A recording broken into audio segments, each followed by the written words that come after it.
Hello students, how are you all? I hope so that you will be fine. Students, this is Monowalia and welcome to your favorite channel Smile Maker. And students, today I will teach you English for class 9th and 10th. And firstly, I will tell you that there are two parts of English. There are two parts of English: English literature and English grammar. And students, firstly we will discuss about English grammar because आपको पता होगा students के कहीं ना कहीं English literature को पढ़ने के लिए इंग्लिश ग्रामर का बहुत बड़ा योगदान होता है, वो बहुत बहुत ज़्यादा यूजफुल होती है। तो स्टूडेंट्स, इसलिए हमें सबसे पहले ग्रामर के बारे में थोड़ा डिस्कस करना होता है। तो स्टूडेंट्स, स्टार्ट करते हैं इंग्लिश ग्रामर। और सबसे पहले मैं आपको बता दूं स्टूडेंट्स कि जो आपके लिटरेचर में जो आपके टॉपिक्स होंगे वो होंगे प्रोज, पोएट्री और सप्लीमेंट्री। तो स्टूडेंट्स, आपको पता होगा कि कहीं ना कहीं लिटरेचर को या किसी इंग्लिश के न्यूज़पेपर को पढ़ने के लिए ग्रामर का, ध्यान से समझना मेरी बात स्टूडेंट्स, मैं क्या समझाना चाह रहा हूँ कि इंग्लिश लिटरेचर को या इंग्लिश न्यूज़पेपर को या किसी भी इंग्लिश के बुक्स को पढ़ने के लिए ग्रामर का बहुत बड़ा योगदान होता है। इसलिए हमें सबसे पहले जो भी पढ़ना होता है वो इंग्लिश ग्रामर पढ़नी होती है, क्योंकि आपको पता होगा स्टूडेंट्स कि अगर हमने इंग्लिश ग्रामर नहीं पढ़ी तो हमें बेसिक से पार्ट्स के बारे में नहीं पता होगा, बेसिक से चीज़ों के बारे में पता नहीं होगा। जैसे आपने पता होगा कि आपके ग्रामर में कोर्स होते हैं, जैसे पार्ट्स ऑफ सेंटेंसेस या टेंसेस या फिर डायरेक्ट, इनडायरेक्ट या एक्टिव, पैसिव। तो अगर आपको बेसिक से पार्ट्स नहीं पता होंगे स्टूडेंट्स, तो आप हाई लेवल के जो टॉपिक्स होंगे आपके कोर्स में वो नहीं कर पाएंगे, क्योंकि आपको जो छोटी छोटी बातें हैं जैसे नाउन हुआ, प्रोनाउन हुआ, जब इनके बारे में ही नहीं पता होगा तो आप उन टॉपिक्स को कैसे क्लियर कर पाएंगे। तो मेरा मानना ये है स्टूडेंट्स कि सबसे पहले आपको बेसिक से टॉपिक्स क्लियर करने चाहिए, क्योंकि आपको पता होगा कि जब आप घर बनाते हैं, कोई भी घर बनाता है तो उसकी सबसे पहले बुनियाद मजबूत करता है बंदा, ठीक है। तो अगर आपकी बुनियाद मजबूत होगी तो आपका घर भी मजबूत होगा। तो मेरा मानना ये है कि अगर आपको इंग्लिश सीखनी है, और एक बात बता दो स्टूडेंट्स, कि हम यहाँ पढ़ने के मकसद से नहीं पढ़ेंगे, यहाँ हम सीखने के मकसद से पढ़ेंगे, ठीक है स्टूडेंट्स, यानी कि लर्न, रीड नहीं करना है। कुछ स्टूडेंट्स होते हैं जो रट्टाफिकेशन करके रीड करते रहते हैं। मेरा मानना यह है कि अगर आप लर्न करोगे या सीखोगे कुछ चीज़ों को तो आपको रट्टाफिकेशन करके रीड करने की कोई आवश्यकता नहीं होगी। तो मेरा मानना यह है कि आज की जो हमारी क्लास होगी उसमें हम रट्टाफिकेशन नहीं करेंगे, सिर्फ सिखाने का काम करेंगे। तो आज मैं आपकी क्लास जो लूँगा उसमें सिर्फ सिखाने का काम करूँगा। तो सबसे पहले इसलिए मैं स्टार्ट करने जा रहा हूँ इंग्लिश ग्रामर, ताकि आपको बेसिक से पार्ट्स के बारे में पता लगे ग्रामर के, तभी हम प्रोज, पोइट्री और सप्लीमेंट्री या किसी भी न्यूज़पेपर को पढ़ सकेंगे। तो स्टूडेंट्स, स्टार्ट करते हैं। सबसे पहले ग्रामर में जो आता है स्टूडेंट्स वो आता है parts of speech. Parts of speech के बारे में मैं आपको इसलिए बताना चाहता हूँ क्योंकि मैं आपको कुछ बेसिक से पार्ट्स के बारे में बताना चाहता हूँ, चाहे वो फिर नाउन हो, प्रोनाउन हो या फिर वर्ब हो या एडवर्ब हो। क्योंकि आपको पता होगा स्टूडेंट्स कि सबसे पहले हमें बेसिक से पार्ट्स के बारे में पता होना चाहिए। तो स्टार्ट करते हैं स्टूडेंट्स, पार्ट्स ऑफ स्पीच। तो पार्ट्स ऑफ स्पीच मैं आपको सबसे पहले बता दूं कि there are 8 parts of speech. कहने का मतलब ये है कि पार्ट्स ऑफ स्पीच में 8 पार्ट होते हैं। 8 पार्ट कौन कौन से होते हैं? सबसे पहला आता है नाउन, नाउन किसे कहते हैं। सेकंड आता है प्रोनाउन, और नेक्स्ट आता है वर्ब, नेक्स्ट आता है एडवर्ब, और फिफ्थ आता है हमारे पास एडवर्ब, एडजेक्टिव, और सिक्स आता है प्रीपोजिशन, एंड नेक्स्ट कंजक्शन, और सबसे लास्ट में आता है हमारे पास स्टूडेंट्स इंटरजेक्शन। तो हमें इन सब टॉपिक्स के बारे में वन बाय वन डिस्कस करना है। तो मेरा मानना यह है कि अगर आप इन पार्ट्स ऑफ स्पीच के थोड़े से टॉपिक्स के बारे में जान गए तो आपको जो आपके आने वाले कोर्स में टॉपिक्स होंगे, डायरेक्ट, इनडायरेक्ट या एक्टिव, पैसिव जो भी होंगे, वो उनको समझने में ज़्यादा परेशानी नहीं आने वाली। तो स्टूडेंट्स, आज की जो हमारी क्लास होगी उसमें हम सबसे पहले डिस्कस करेंगे नाउन के बारे में। तो स्टार्ट करते हैं नाउन स्टूडेंट्स। ओके स्टूडेंट्स, आगे डिस्कस करते हैं नाउन के बारे में। नाउन किसे कहते हैं स्टूडेंट्स? तो नाउन के बारे में हमें पता होना चाहिए। तो सबसे पहले पढ़ेंगे हम नाउन के बारे में स्टूडेंट्स। तो सबसे पहले हम डेफिनेशन पढ़ेंगे, नाउन की डेफिनेशन क्या होती है। डेफिनेशन का मतलब होता है स्टूडेंट्स परिभाषा। क्या होता है? परिभाषा। इसमें वो चीज आती है स्टूडेंट्स जो किसी भी टॉपिक्स के बारे में बताती है कि वो क्या है, कैसा है। ठीक है स्टूडेंट्स, तो आगे डिस्कस करते हैं। A noun is the name of a person, place और ए थिंग। ये तीन चीजें हैं स्टूडेंट्स। ठीक है, तीन चीजों के बारे में बताया है कि किसी भी व्यक्ति, वस्तु या स्थान के नाम को संज्ञा कहते हैं। स्टूडेंट्स इसमें क्या कहा गया है कि किसी भी व्यक्ति, वस्तु या स्थान के नाम को क्या कहते हैं? संज्ञा कहते हैं। यानी कि कोई भी व्यक्ति का नाम आएगा, जैसे फॉर एग्जांपल समझते हैं बॉयज, बॉय यानी कि लड़का, किसी व्यक्ति का नाम आया। ठीक है, चाहे इसमें अतुल आया हो या अमरीश आया हो। ठीक है, तो किसी भी व्यक्ति, वस्तु या स्थान के नाम को क्या कहते हैं? संज्ञा कहते हैं। जैसे अतुल, अमरीश, या फिर गर्ल। ठीक है, गर्ल या दिल्ली, दिल्ली किसी स्थान का नाम हो गया। ठीक है, ताजमहल, ताजमहल किसी जगह का नाम हो गया। ठीक है, यानी कि किसी अजूबे का नाम हो गया। और पेन, यानी कि जो मेरे पास एक कलम है, इसको क्या कहते हैं? पेन। तो ये भी क्या है? एक नाउन है। और बुक, जो हमारे पास एक, चाहे इस प्रकार की आप बुक्स देख रहे हो, तो ये क्या है? बुक्स, यानी कि ये भी क्या है? नाउन है। तो मेरा मतलब ये है स्टूडेंट्स कि जितनी भी दुनिया में फिजिकल थिंग्स हैं वो सब क्या है? नाउन है।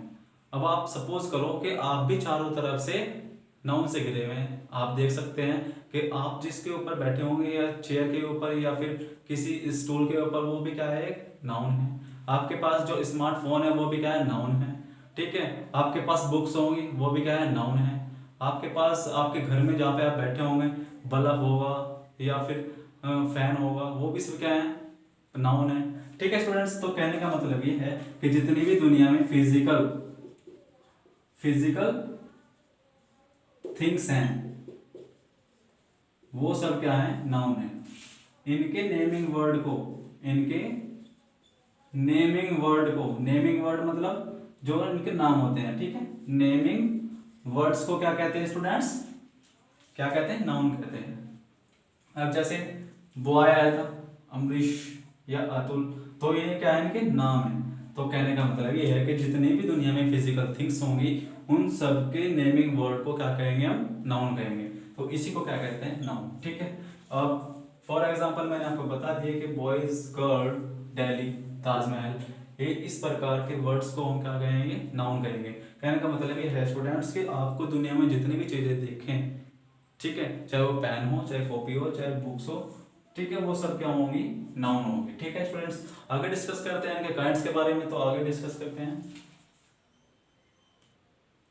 ओके स्टूडेंट्स, आगे डिस्कस करते हैं नाउन के बारे में, यानी कि नाउन के काइंड्स के बारे में, कि नाउन के काइंड्स कितने होते हैं। स्टूडेंट्स मैं आपको बता दूं, there are 2 kinds of noun. ठीक है, नाउन के कितने काइंड्स होते हैं? 2। ठीक है, कौन कौन से? अब्स्ट्रैक्ट नाउन, जो अमूर्त संख्या होगी, अमूर्त संख्या होती है, अमूर्त, जिनको हम देख ना सकें। ठीक है, अब्स्ट्रैक्ट नाउन। और सेकंड पे आता है कॉन्क्रीट नाउन, जिनको देख सकते हैं, मूर्त संख्या। ठीक है, जिनको हम देख सकते हैं। अब मैंने आपको क्या बताया कि नाउन के 2 काइंड्स होते हैं, अब्स्ट्रैक्ट नाउन और कॉन्क्रीट नाउन। ठीक है, अब्स्ट्रैक्ट नाउन में आता है जिनको हम देख नहीं सकते, अमूर्त। ठीक है, और कॉन्क्रीट में आते हैं मूर्त, जिनको हम देख सकते हैं। तो सबसे पहले हम डिस्कस करने वाले हैं अब्स्ट्रैक्ट नाउन के बारे में। अब्स्ट्रैक्ट नाउन किसे कहते हैं, यानी कि अमूर्त संज्ञा किसे कहते हैं। देखो स्टूडेंट्स समझना, इसमें सिर्फ सीखने का काम होता है स्टूडेंट्स। ठीक है, मैं आपको इस क्लास में सिर्फ सिखाऊंगा। ठीक है, रट्टाफिकेशन नहीं कराऊंगा। तो ये सिर्फ समझाने के लिए मैंने इतनी बड़ी डेफिनेशन लिखी है। आपको मैं जब समझाऊंगा तो आपको ये बिल्कुल हलवा लगेगी, जिस तरह कुछ भी नहीं है। ठीक है, तो समझते हैं भाव अथवा गुण। ये क्या है? फीलिंग्स, भाव, और ये क्या है? क्वालिटीज, यानी कि गुण का बोध होता है। यानी कि ऐसे नाउन जिनसे भाव या गुण का बोध होता है, जो छुआ ना जा सके, ठीक है, केवल अनुभव की जा सके, उन्हें क्या कहते हैं? अब्स्ट्रैक्ट नाउन कहते हैं। कहने का मतलब ये है कि आपके अंदर से जो फीलिंग्स आएगी, अब आप सपोज कीजिए कि आप जब कोई क्रिकेट मैच देखते हैं, कोई भी मैच देखते हैं, किसी भी खेल का मैच देखते हैं, तो उसमें जब क्रिकेट में जब इंडिया जीतती है, तो आपके अंदर से एक फीलिंग आती है खुशी की, तो वो क्या है, अब्स्ट्रैक्ट नाउन है, क्योंकि वो क्या है, अमूर्त, ना ही तो आप उसको छू सकते हैं और ना ही आप उसको देख सकते हैं, ठीक है, सिर्फ क्या क्या कर सकते हैं, अनुभव कर सकते हैं। तो इस प्रकार के नाउन को हम क्या कहेंगे, अब्स्ट्रैक्ट नाउन कहेंगे, ठीक है स्टूडेंट्स। तो इसमें यही कहा है कि किसी भी चीज की या किसी की भी क्वालिटी के बारे में या किसी की भी फीलिंग्स के बारे में जो बोध होता है उसी को क्या कहते हैं, अब्स्ट्रैक्ट नाउन कहते हैं, ठीक है। उसको ना ही तो हम छू सकते और ना ही हम देख सकते, सिर्फ अनुभव कर सकते हैं, ठीक है। जैसे मैंने आपको एग्जांपल दिया कि आप खुश हो, जैसे आपने क्रिकेट मैच देख रहे हैं और इंडिया जीत गई, तो आप क्या हो रहे हो, खुश हो रहे हो, आपके अंदर से फीलिंग आ रही है खुश होने की, तो आप उसको ना ही तो देख सकते ना ही उसको छू सकते हो, तो क्या कर सकते हो, आप सिर्फ अनुभव कर सकते हो। तो इस प्रकार के नाउनों को हम कहते हैं स्टूडेंट्स अब्स्ट्रैक्ट नाउन, ठीक है स्टूडेंट्स। तो डेफिनेशन रटने की जरूरत नहीं है, सिर्फ समझने की बात है, और समझ में आपका शायद आ गया होगा, ऐसे मैं कामना करता हूँ या उम्मीद करता हूँ स्टूडेंट्स। फॉर एग्जाम्पल हम इसको समझते हैं जैसे मूवमेंट। अब कोई चीज़ है, जैसे मेरे पास एक कलम है, तो अगर मैं इसको मूवमेंट नहीं करूंगा, इसको हिलाऊंगा नहीं या डुलाऊंगा नहीं, तो ये अपने आप मूवमेंट नहीं करेगी, तो उसी को क्या कहते हैं, मूवमेंट, यानी कि हिलना या डुलना, ठीक है। और हीट मीन्स क्या होता है, गर्माहट, यानी कि जब आपने देखा होगा कि गर्मियों के टाइम में जब आप बाहर निकलते हैं तो सूर्य बहुत तेज निकलता है, मतलब कि जो सूर्य की रोशनी होती है, जो उसकी लाइट होती है, वो आपके ऊपर बहुत ज़्यादा पड़ती है, यानी कि आप बहुत ज़्यादा महसूस करते हो कि आप कि कितनी हीट हो रखी है, आज कितनी गर्मी हो रखी है, ठीक है। तो इस प्रकार से आप क्या करते हो, सिर्फ अनुभव कर सकते हैं, ना ही तो उसको छू सकते और ना ही आप उसको देख सकते, सिर्फ आप उसको महसूस कर सकते हैं कि आपके ऊपर कितनी ज़्यादा हीट हो रखी है, ठीक है, कितनी आपको गर्मी लग रही है, ठीक है। हॉनेस्टी, हॉनेस्टी का मतलब होता है स्टूडेंट्स ईमानदारी। अब आप एक बात बताइए, जब आप किसी शॉप पे जाते हो, चाहे आप कुछ भी खरीदने के लिए जा रहे हो, चाहे घर का सामान या अपने शॉपिंग के लिए जा रहे हो, तो अगर वहाँ पे कोई सेलर होता है, जो मतलब कि दुकानदार होता है, तो अगर वो कुछ बेईमानी करता है या कुछ ईमानदारी दिखाता है, तो आप उसको क्या कहते हो, यार कितना ईमानदार है बंदा, ठीक है। तो उससे उससे क्या लगती है, उसकी हॉनेस्टी के बारे में पता लगता है कि वो कितना ईमानदार है या कितना बेईमान है, ठीक है। तो इस प्रकार के वर्ड्स को भी हम क्या कहेंगे, अब्स्ट्रैक्ट नाउन कहेंगे, क्योंकि इसमें भी हम सिर्फ अपनी फीलिंग्स बता रहे हैं, ठीक है, ओके। और ट्रूथ, ट्रूथ मीन्स क्या होता है, वो मतलब सच। अब आप एक बात बताइए कि आपका कोई दोस्त है और वो आपसे बात कर रहा है, वो किसी के बारे में बता रहा है आपको, और आपको वो सच लग रही है बात कि हाँ यार ये बंदा सच बोल रहा है, ठीक है। तो उस ट्रूथ को भी क्या आपके अंदर से क्या हो रही है, फीलिंग आ रही है कि हाँ बंदा ये सच बोल रहा है, ठीक है। तो इस प्रकार के वर्ड्स को भी हम क्या कहेंगे, अब्स्ट्रैक्ट नाउन कहेंगे, ठीक है। तो अभी तक हमने अब्स्ट्रैक्ट नाउन पढ़ा, अब्स्ट्रैक्ट नाउन के बारे में जाना। तो अब नेक्स्ट जो आता है हमारे पास, वो आता है कॉन्क्रीट नाउन, और कॉन्क्रीट नाउन के बारे में हम जानते हैं स्टूडेंट्स।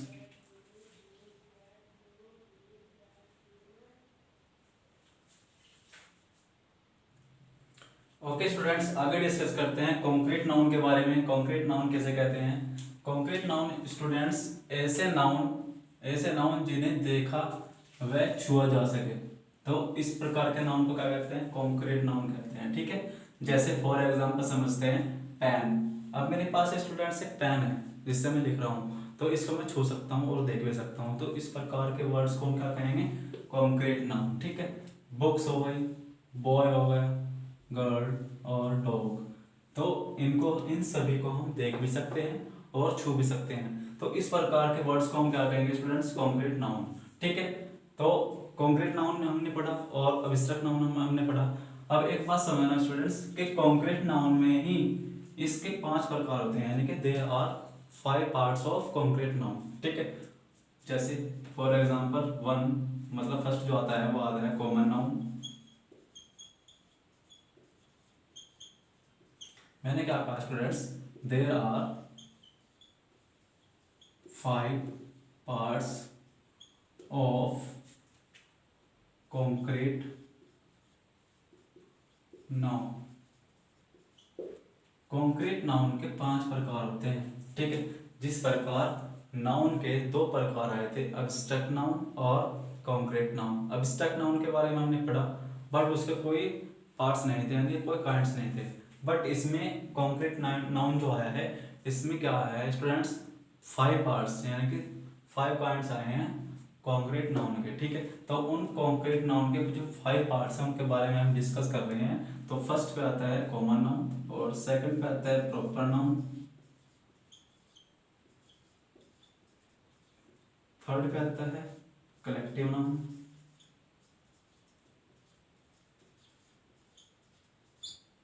और फोर्थ पे आता है मटेरियल नाउन,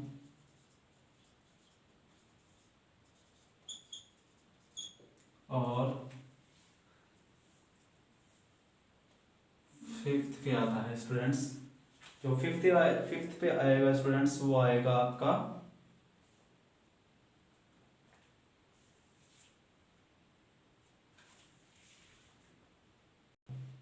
जो फिफ्थ पे आता है स्टूडेंट्स वो आता है आपका अब्स्ट्रैक्ट नाउन।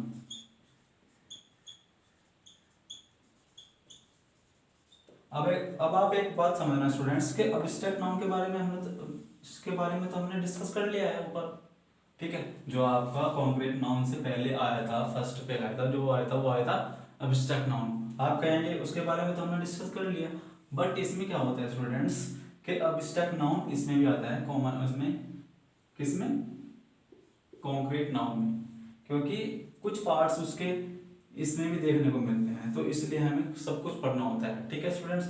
वैसे तो इसके पार्ट्स 4 होते हैं, कॉन्क्रीट नाउन के पार्ट 4 होते हैं, बट इसमें ही एक ऐड हो जाता है अब्स्ट्रैक्ट नाउन, ठीक है। तो इसलिए इसके पार्ट्स कितने हो जाते हैं, टोटल 5 पार्ट्स, ठीक है। और इन 5 पार्ट्स के बारे में हम 1 बाय 1 डिस्कस करने वाले हैं स्टूडेंट्स। तो स्टार्ट करते हैं, पहले नंबर पे जो आएगा वो आएगा कॉमन नाउन। तो कॉमन नाउन के बारे में डिस्कस करते हैं। ओके स्टूडेंट्स, आगे डिस्कस करते हैं कॉमन नाउन के बारे में, ठीक है। सबसे पहले जो हमारा आता है वो आता है कॉमन नाउन। कॉमन नाउन किसे कहते हैं स्टूडेंट्स, जातिवाचक संज्ञा हो, यानी कि इसमें किसकी बात होगी, जाति के बारे में बात होगी, ठीक है। इसमें जाति का बोध होता है, जाति का। अब आप सपोज करो स्टूडेंट्स, मैं जाति क्यों कह रहा हूँ, जैसे फॉर एग्जांपल समझते हैं बॉयज, ठीक है, बॉयज। अब बॉयज से पता लग रहा है स्टूडेंट्स सभी के सभी लड़कों के बारे में बात करते हैं, यानी कि बॉयज से पता लग रहा है कि पूरी की पूरी कम्युनिटी के बारे में बात हो रही है, यानी कि सिर्फ एक लड़के के बारे में बात नहीं हो रही है। मैंने सिर्फ एक पर्टिकुलर व्यक्ति के बारे में नहीं बात की है, जैसे अतुल हुआ, अमरीश हुआ, इस प्रकार के वर्ड्स के बारे में मैंने नहीं बताया। सिर्फ मैंने क्या कहा है, बॉयज, यानी कि पूरी कम्युनिटी के बारे में बता रहा हूँ, ठीक है। तो इस प्रकार के वर्ड्स को हम कहेंगे कॉमन, ठीक है। और जैसे वही गर्ल्स, गर्ल्स में आ जाएंगे स्टूडेंट्स सभी की सभी लड़कियां। मैंने सिर्फ एक लड़की के बारे में बात नहीं की है, सभी की सभी लड़की के बारे में बात की है। तो गर्ल्स से पता लगा है कि पूरी की पूरी कम्युनिटी के बारे में पता लगा है। अब जैसे डॉग्स हुआ, कैट्स हुआ, सिटीज हुआ। अब सिटीज कैसे स्टूडेंट्स, कि अब मैंने एक सिटी के बारे में नहीं बात की, सिर्फ एक दिल्ली के बारे में नहीं बात करी, पर्टिकुलर एक सिटी के बारे में बात नहीं की, मैंने सभी सिटीज के बारे में बात की है। तो एक पूरी की पूरी कम्युनिटी के बारे में बता रहा है, ठीक है स्टूडेंट्स। तो जो वर्ड्स पूरी की पूरी कम्युनिटी के बारे में बताए उसको क्या कहेंगे स्टूडेंट्स, हम कॉमन नाउन कहेंगे, ठीक है स्टूडेंट्स। और आगे जो हमारा आता है नेक्स्ट सेकंड नंबर पे वो आता है प्रॉपर नाउन। प्रॉपर नाउन किसे कहते हैं, व्यक्तिवाचक संज्ञा, ठीक है। इसमें किसी विशेष यानी कि पर्टिकुलर व्यक्ति या वस्तु के विषय में बोध होता है। अब एक बात समझना स्टूडेंट्स, यहाँ पे पूरी कम्युनिटी के बारे में डिस्कस कर रहे थे, यहाँ पे विशेष व्यक्ति के बारे में, ठीक है, पर्टिकुलर व्यक्ति के बारे में बात कर रहे हैं, ठीक है। जैसे फॉर एग्जांपल समझते हैं अतुल, मैंने सिर्फ बॉयज के बारे में नहीं बात किया है, मैंने सिर्फ एक पर्टिकुलर नेम के लिया है अतुल, ठीक है।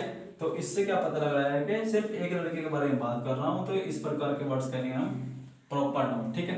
जैसे गर्ल्स में आती है रेशमा, ठीक है, मैंने सभी के सभी लड़कियों के बारे में बात नहीं की है, गर्ल्स के बारे में बात नहीं की है, सिर्फ एक लड़की का नाम लिखा है, पर्टिकुलर एक व्यक्ति के बारे में बताया है, ठीक है। और जैसे आते हैं नेक्स्ट ताजमहल, दिल्ली, पुसी। अब ये पुसी क्या है स्टूडेंट्स, ये पुसी एक कैट का नाम है।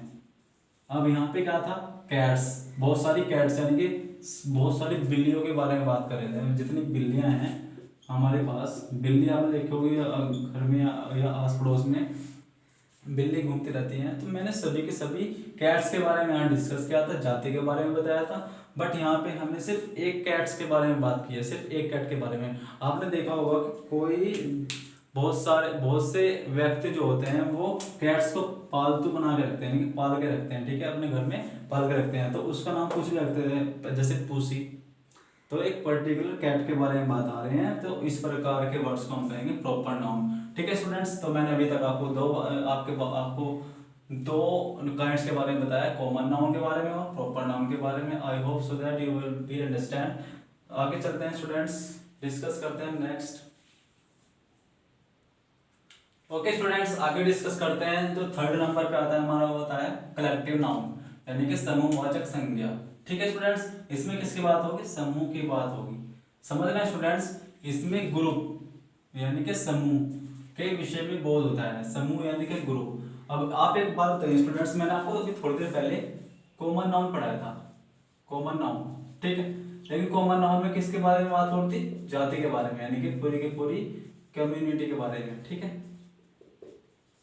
उसमें किसी जाति के बारे में विशेष बात हो रही थी। बट इसमें क्या हो रहा है स्टूडेंट्स, पूरे के पूरे ग्रुप के बारे में बात हो रही है। ग्रुप मतलब जैसे फॉर एग्जांपल समझते हैं स्टूडेंट्स, जैसे क्लास।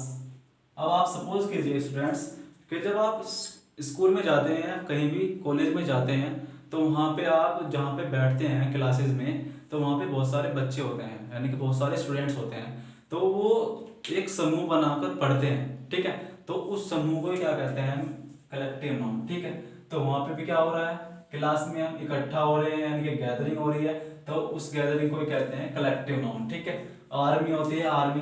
अब आप एक बात बताइए स्टूडेंट्स, आर्मी किसे कहते हैं? देखो, बहुत सारे जवान होते हैं आर्मी में। ठीक है, सिर्फ एक पर्टिकुलर जवान की बात नहीं कर रहे हैं, बहुत सारे जवानों को मिलकर बनती है एक आर्मी। ठीक है, एक आर्मी जब बनती है तो बहुत सारे जवान यानी कि सोल्जर्स मिलते हैं, तो उन सोल्जर्स को जो गैदरिंग हो रही है, जो वहाँ ग्रुप बन रहा है, उसी को क्या कहते हैं? Collective noun. ठीक है, आगे समझते हैं बंच ऑफ ग्रेप्स। अब आप एक बात समझिए स्टूडेंट्स कि मैंने यहाँ पे कुछ ग्रेप्स बनाए। समझना स्टूडेंट्स, सिर्फ समझने वाली बात है ओनली, कि मैंने यहाँ पे कुछ ग्रेप्स बनाए। अब आप एक बात बताइए, मैं सिर्फ एक ग्रेप की बात नहीं कर रहा हूँ, सिर्फ एक अंगूर की बात नहीं कर रहा हूँ, मैं जितना भी एक गुच्छा लगा हुआ है, यानी कि पूरा पूरा क्या लगा हुआ है? बंच लगा हुआ है, गुच्छा लगा हुआ है। ठीक है, पूरे पूरे गुच्छे को क्या कह रहा हूँ? बंच ऑफ ग्रेप्स, यानी कि पूरे पूरे जो जितना भी गुच्छा है, ये क्या दर्शा रहा है? कि ग्रुप है। क्या है? ग्रुप है, यानी कि पूरा पूरा एक समूह है। तो इस प्रकार के समूह को भी हम क्या कहते हैं? Collective noun. तो आप समझ गए होंगे कि कलेक्टिव नाउन कैसे कहते हैं। जहां भी गैदरिंग की बात होगी, जहां भी सब ग्रुप की बात होगी या इकट्ठे होने की बात होगी, तो वहां पे क्या होगा? Collective noun. ठीक है, आगे समझते हैं। फोर्थ नंबर पे जाता है, वो आता है हमारा मटेरियल नाउन। ठीक है, मटेरियल नाउन किसे कहते हैं? पदार्थवाचक संज्ञा को। इसमें पदार्थ के विषय में बोध होता है, जिससे कुछ अलग प्रकार की वस्तुएं बनाई जाती है। ठीक है, अब मटेरियल से ही पता लग रहा है कि पदार्थ के बारे में बताया जा रहा है। जैसे फॉर एग्जांपल समझते हैं गोल्ड, सिल्वर और वुड। अब गोल्ड से भी क्या होता है स्टूडेंट्स? गोल्ड से भी हम ज्वेलरी बना सकते हैं। जैसे आपने देखा होगा कि बहुत सारा कोयले खानों में से बहुत सारा सोना निकलता है, तो उस सोने से क्या बनता है स्टूडेंट्स? ज्वेलरी बनती है। ठीक है, सिल्वर से भी ज्वेलरी बना सकते हैं। और वुड मीन्स होता है लकड़ी, और लकड़ी से आपने देखा होगा कि आप जिसके ऊपर बैठे होंगे, चेयर या फिर टेबल, तो उस जो चेयर या टेबल जिससे बनी हुई है, उसे क्या कहते हैं? वुड कहते हैं, यानी कि लकड़ी कहते हैं। कहने का मतलब ये है कि मटेरियल नाउन इसे कहेंगे कि जिससे कुछ चीज अलग बनाई जा सकती हो। जैसे गोल्ड से ज्वेलरी बन रही है, और वुड से टेबल बन रही है, चेयर बन रही है। तो इस प्रकार के हैं वो जो वर्ड्स होंगे, वो सब आएंगे मटेरियल नाउन में। ठीक है स्टूडेंट्स, और अब्स्ट्रैक्ट नाउन के बारे में हम थोड़ी देर पहले डिस्कस कर चुके हैं। आप वहाँ पे देख लेना स्टूडेंट्स, क्योंकि अलग अलग बताने से कुछ फायदा नहीं है, आपका ही टाइम वेस्ट होगा, और मैं टाइम वेस्ट करना नहीं चाहता। ठीक है स्टूडेंट्स, आगे डिस्कस करते हैं। जो हमारा एक नोट है स्टूडेंट्स, इसको ध्यान से समझना कि कुछ नाउन ऐसे होते हैं जिनको गिन सकते हैं, और कुछ नाउन ऐसे होते हैं जो गिने ना जा सके। तो दो प्रकार के होते हैं नाउन, जो एक होता है काउंटेबल नाउन, एक होता है अनकाउंटेबल नाउन।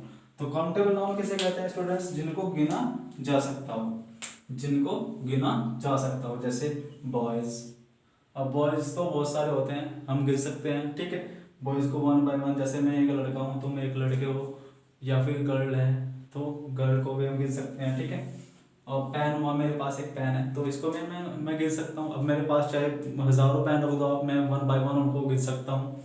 ठीक है, बुक्स हो गई, बुक्स को भी हम गिन सकते हैं। एप्पल्स, एप्पल से पता नहीं है तुम्हारे मुंह में शायद पानी आ रखा होगा, बट एप्पल्स को भी हम गिन सकते हैं। जैसे सेब, एप्पल्स का मतलब होता है सेब, और एप्पल्स को भी हम क्या कर सकते हैं, काउंट कर सकते हैं। तो जो हम जिनकी हम गिन सकते हैं, यानी कि जिनको हम काउंट कर सकते हैं, उनको हम कहते हैं काउंटेबल नाउन। ठीक है, अब डिस्कस करते हैं अनकाउंटेबल नाउन के बारे में। अनकाउंटेबल नाउन किसे कहते हैं? जैसे हो गया स्टूडेंट्स, फॉर एग्जांपल समझते हैं वाटर। अब आप एक सपोज कीजिए कि बहुत बड़ी नहर है, या आपके पास एक गिलास दे दीजिए, दे दिया जाए पानी का, और उसको कहा जाए कि आप वाटर को गिन के दिखाएं, तो आप कभी भी वाटर को नहीं गिन सकते। तो इस प्रकार के वर्ड्स को हम कहेंगे अनकाउंटेबल नाउन। ठीक है, ऑयल हो गया तेल, राइस हो गया चावल। अब मतलब एक इतनी बड़ी बोरी है, जितनी सपोज करो आप कि मेरे पास इतनी बड़ी एक बोरी है और उसमें बहुत सारे राइस हैं, बहुत सारे चावल हैं। तो किसी ने कहा कि इनको गिन के दिखाओ, तो उसमें मैं वन बाय वन तो गिन नहीं सकता। तो इस प्रकार के वर्ड्स को हम कहेंगे अनकाउंटेबल नाउन। कहने का मतलब ये है कि जिनको हम गिन सकते हैं वो काउंटेबल नाउन, जिनको हम नहीं गिन सकते वो अनकाउंटेबल नाउन। तो अगर आप सपोज कीजिए, जब मैं आपको ग्रामर के जो आपके कोर्स में वो आएंगे, टॉपिक्स आएंगे, और वहाँ पे मैं आपको बताऊंगा कि वाटर किसे कहते हैं, तो आपके दिमाग में एकदम आ जाना चाहिए कि अनकाउंटेबल नाउन होता है वाटर। ठीक है, और काउंटेबल नाउन किसे कह सकते हैं? जिनको हम गिन सकते हैं। ठीक है, तो ये छोटी छोटी चीजें हमें पता होनी चाहिए स्टूडेंट्स, तभी हमारा जो ग्रामर का बेसिक से टॉपिक्स होंगे वो सब क्लियर हो पाएंगे। और अभी तक मैंने आपको नाउन के बारे में डिस्कस किया है इस क्लास में, और जो आने वाले हमारे क्लासेज होंगी उसमें हम वन बाय वन डिस्कस करेंगे जितने भी हमारे टॉपिक्स हैं पार्ट्स ऑफ स्पीच में। और नेक्स्ट क्लास में हम आपको जो कराने वाले हैं वो है प्रोनाउन। ठीक है स्टूडेंट्स, तो मिलते हैं नेक्स्ट वीडियो में, तब तक के लिए बने रहे हमारे चैनल के साथ। और अगर हमारी ये वीडियो आपको पसंद आई होगी तो इसको लाइक करें, शेयर करें और सब्सक्राइब तो करना ना भूलें। ठीक है स्टूडेंट्स, तो मिलते हैं नेक्स्ट वीडियो में, तब तक के लिए जय हिंद, जय भारत, शुक्रिया।